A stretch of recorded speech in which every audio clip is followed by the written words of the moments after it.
Cette comparaison, elle est inacceptable. Il n'y a rien à comparer entre ça et le Hamas, un groupe terroriste. Il faut se rappeler que lorsque le Hamas cible les civils, Israël il fait tout ce qu'il peut pour que les civils ne soient pas touchés par cette guerre.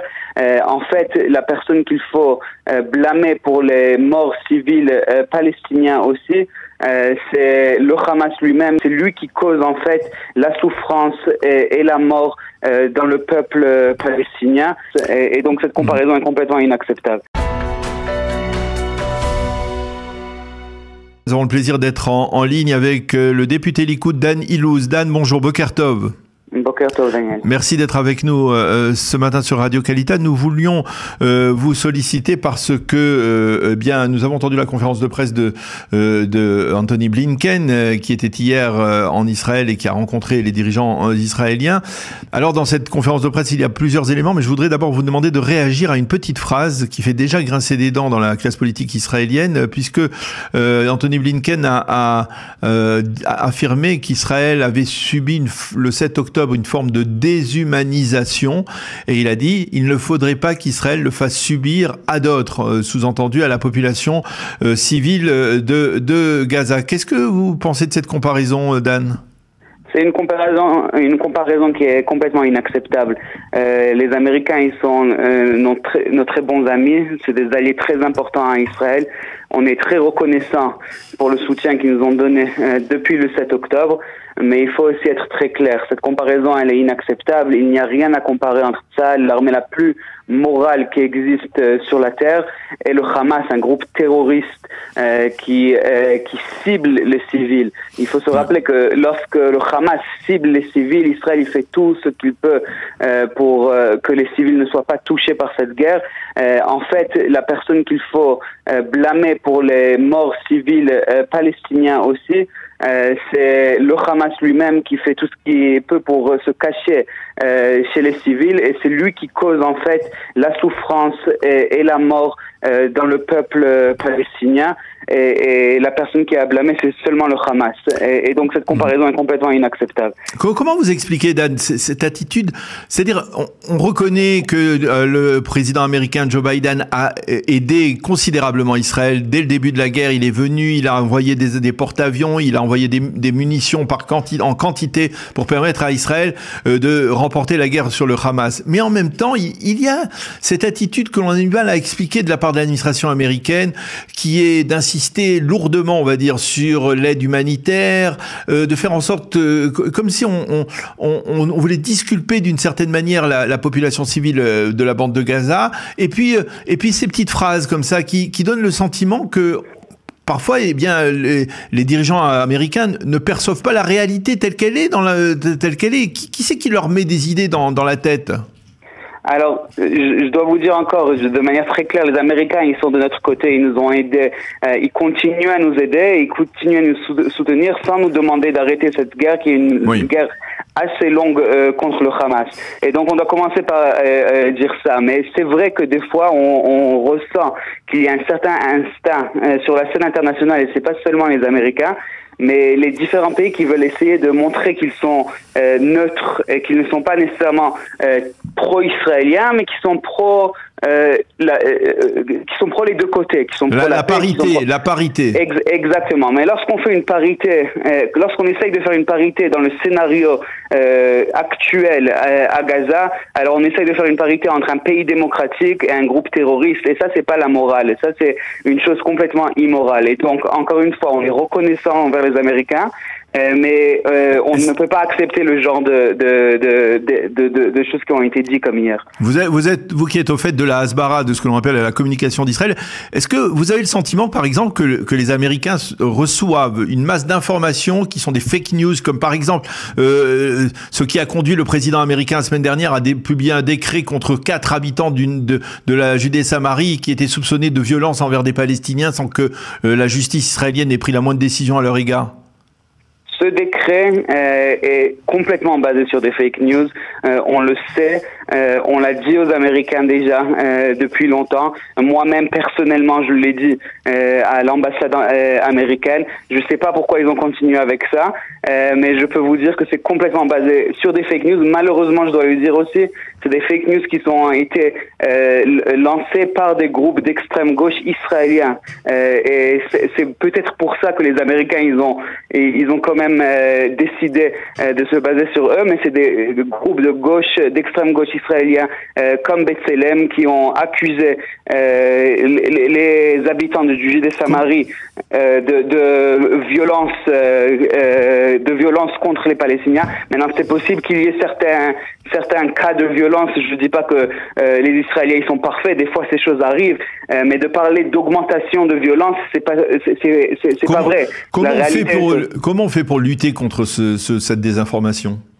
Il y a seulement un moyen, et c'est de continuer à dire la vérité et de croire très fermement que la vérité, en fin de compte, elle va réussir. Et je pense que l'histoire, elle nous montre qu'en fin de compte, la vérité, elle gagne toujours. Et donc, on peut seulement continuer à dire la vérité. Et il faut faire attention de toujours dire la vérité. Il ne faut pas aussi exagérer les choses. Il faut toujours rester très factuel et très basé sur les faits.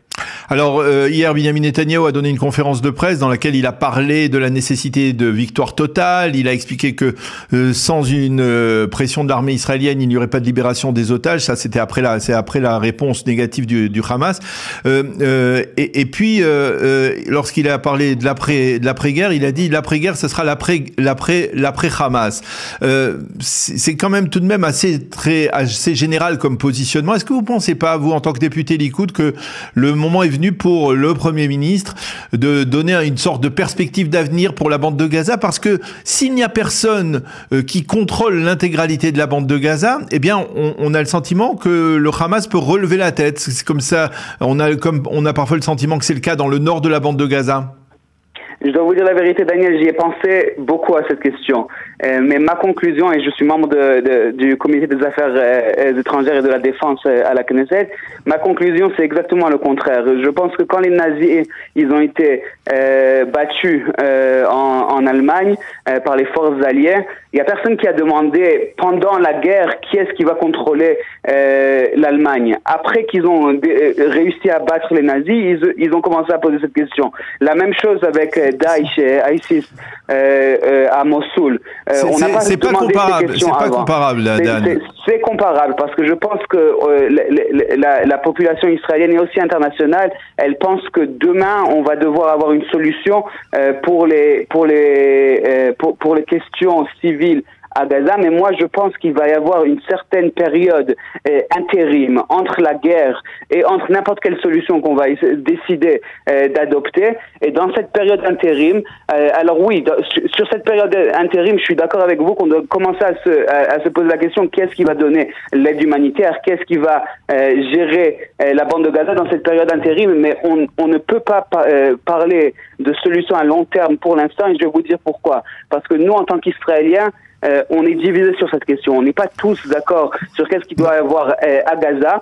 Et si on prend une certaine position, alors la moitié du peuple, incluant la moitié des soldats qui sont en train de se battre présentement à Gaza, ils ne vont pas être d'accord avec cette solution. Et la chose la plus importante pour gagner cette guerre, c'est la Ardoud de Am Israël, c'est l'unité du peuple. Alors, mais je pense par exemple aux habitants du sud du pays. Leur retour dans les localités du pourtour de la bande de Gaza, quand est-ce qu'on peut l'envisager tant qu'il n'y a pas de solution, en tout cas de solution même sécuritaire, provisoire, qui leur permet de revivre dans ces localités en toute sécurité? Alors c'est exactement ce que j'ai dit. Il doit y avoir une solution provisoire. Je suis d'accord avec vous. Par exemple, je suis complètement. C'est une autre chose que moi j'ai soulevé il y a déjà 3 semaines. J'ai envoyé une lettre au Premier ministre et au ministre de la Défense et je suis content qu'aujourd'hui on commence à parler de ça aussi à leur niveau.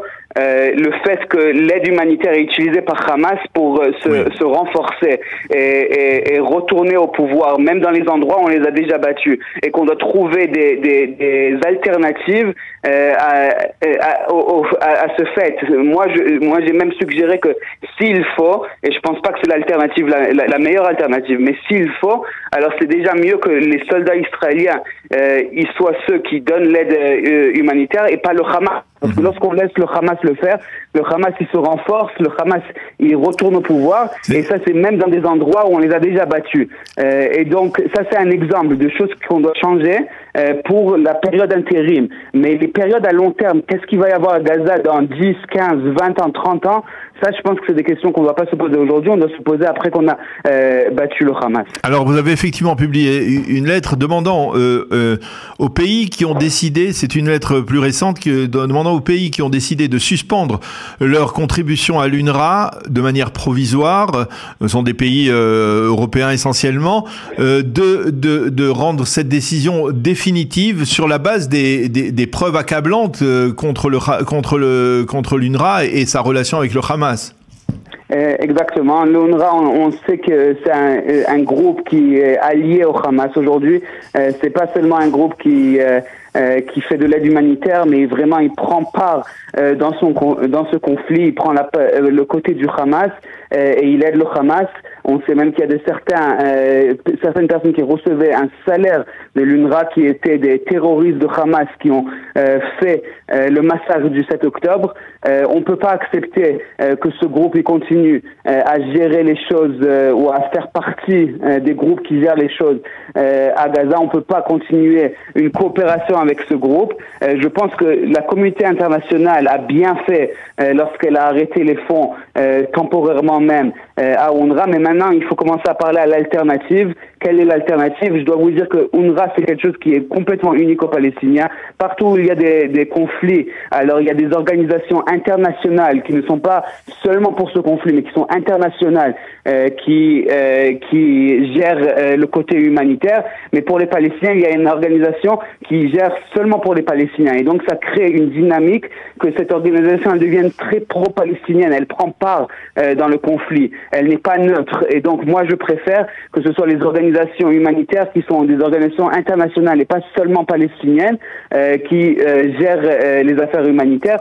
Et je demande aux différents pays qui ont arrêté déjà les fonds à l'UNRWA, s'ils veulent continuer à donner de l'aide humanitaire aux Palestiniens, qu'ils le fassent par les organisations qui sont acceptées partout dans le monde pour les zones de conflit et pas seulement pour une organisation comme UNRWA qui est seulement palestinienne. Alors une dernière question d'Anne, elle sera politique. On voit que l'entente cordiale qui régnait au début de la guerre entre Benyamin Netanyahou, Benny Gantz, Yoav Gallant pour les dossiers sécuritaires, eh bien elle est en train de s'effriter. Chaque jour ou chaque soir, il y a des conférences de presse séparées des trois hommes. Est-ce que c'est le prélude à la fin de ce gouvernement d'union nationale, à votre avis? Il n'y a pas moyen de savoir, mais moi je peux vous dire que j'espère que c'est exactement le contraire. Et j'invite les partis même qui se sont pas encore joints au gouvernement de se joindre au gouvernement. Ça inclut Yesh Atid, tous les partis sionistes, ça inclut Israël Beiteno et ça inclut même le parti travailliste. Même si je suis pas d'accord avec eux, je pense que c'est très important aujourd'hui, encore une fois, comme j'ai dit avant, la clé pour la victoire, c'est l'Achdut, c'est l'unité. Et donc on doit essayer, au lieu d'essayer de diviser le gouvernement qui existe déjà, il faut essayer de faire rentrer encore plus de personnes dans ce gouvernement pour qu'on peut montrer au monde entier et aussi au peuple d'Israël à combien on est unis dans ce combat contre le Hamas. Et en fait, ça reflète vraiment, d'après moi, ce que le pays, la volonté, ce que le pays il ressent vraiment. Le pays, il est vraiment uni. Il faut que la classe politique aussi elle s'unisse. Eh bien, Danny Louz, député du Likoud, merci beaucoup d'avoir accepté de répondre à nos questions ce matin. On vous souhaite une bonne journée. À bientôt. Shalom. Merci beaucoup.